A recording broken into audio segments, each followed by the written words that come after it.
By magnitude, what do you mean? This case took on a life of its own for several reasons.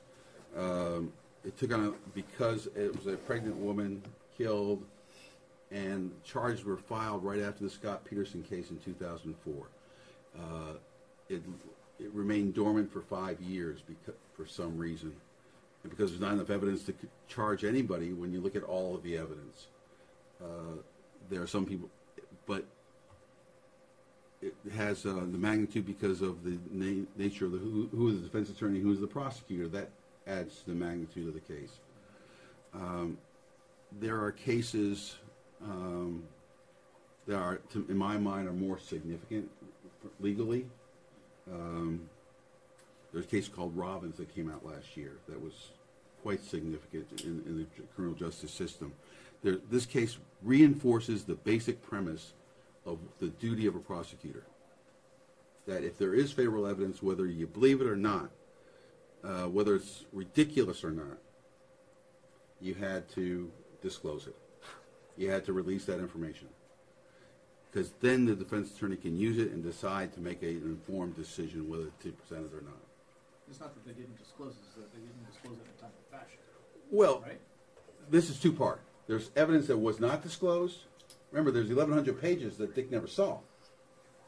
And then there's the timeliness of what was disclosed, to utilize it, investigate it, and follow up on it. So it's two-part. One is failure to disclose, and then it's hiding it, hiding the ball. And so it's two-part. And you can't do one without the other. Stanley, how would you describe your role in this trial? You're not the defense lawyer. You're the red lawyer, but how would you describe yourself? Well, I started working on this case during the trial. Okay. I was with Dick on the motion for new trial, and I did the direct appeal, and then worked on it habeas. I've been working on this case since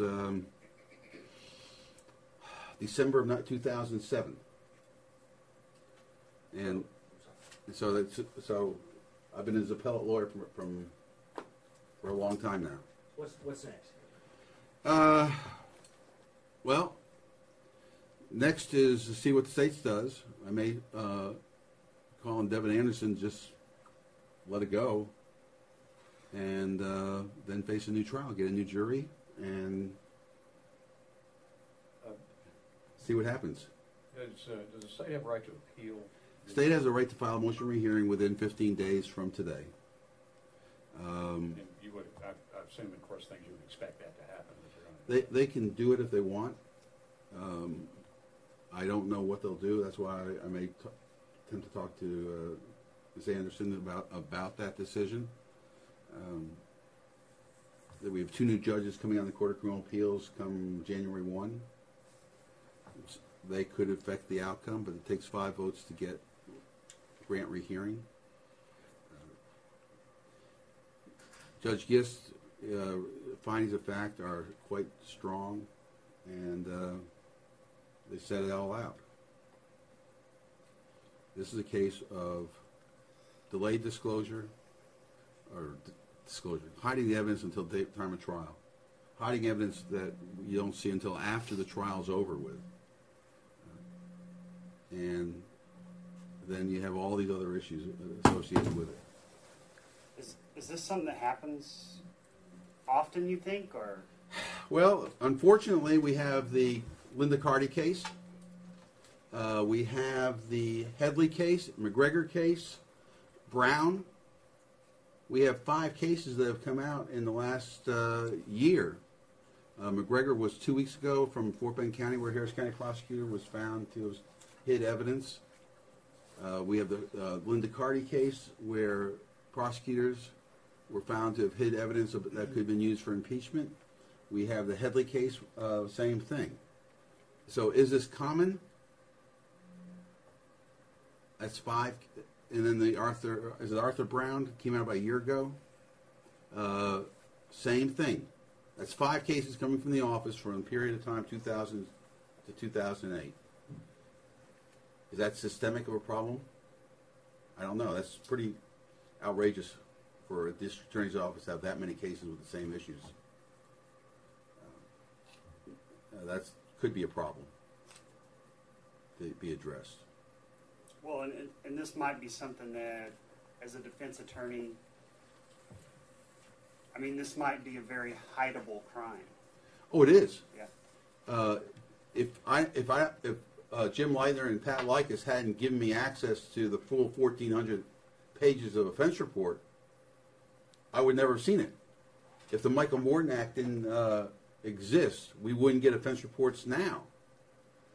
But back at one time this case was tried, you had no right to see an offense report, what the police did. You had no right to see what the course of the investigation was. Now you can. Now you have a right to it, and this is a big change in law. But back then, there was no change. There was no right. When did that law change? 4 years ago. Right after Michael Morton was released from prison. So there are steps in place now that weren't then that Yes. stop Yes. this from happening. If this case was being tried now, every piece of paper would have been given to Dick. And that didn't happen. Supposedly. But there was stuff that we found, there was tapes that we found in the middle of the writ hearing that we didn't know existed. Tapes of interview of witnesses. So that was just incredible. There's a lot of material here. I've got 12 boxes of David Temple stuff from the writ hearing. The writ hearing was longer than the trial. Will you be representing him should Yes. this go for a new trial? Yes. Now that you've seen those 1,400 pages, what's the likelihood you think that'll impact the result of another trial? I can't answer that question until we get David out of jail. First things first. We get David out of jail, then we see what whether we get a new jury or not.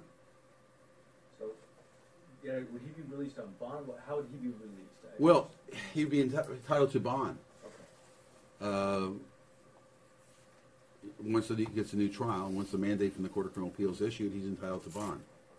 That process can be sped up. The Court of Criminal Appeals can order his release. But that's something normally you have to wait for the mandate from the court to come back.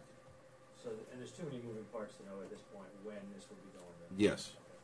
The mandate normally would issue 16 days after the opinion is reached unless the state files a rehearing. So you just can't answer when this would go. No. Be in the court. No. Right after the first of the year, hopefully. We can, not for trial, but just get him back, get him on bond. And he was on bond for 2.5 years. And so I figured that would happen again. I'm live streaming this. If you'd identify yourself, because we got it. I'm Stanley Schneider, SCHNEIDER. This is Rami Kaplan.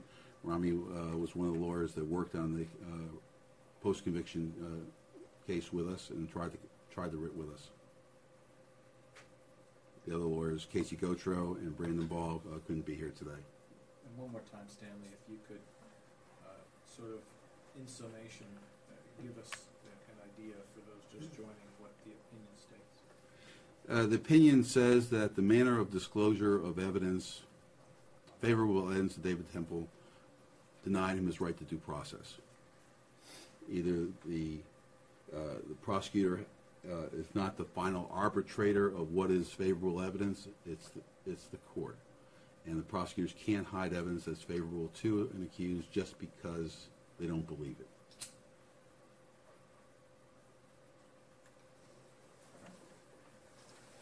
Very good. Thank you, Stanley. Thank you. Thank you. You're welcome.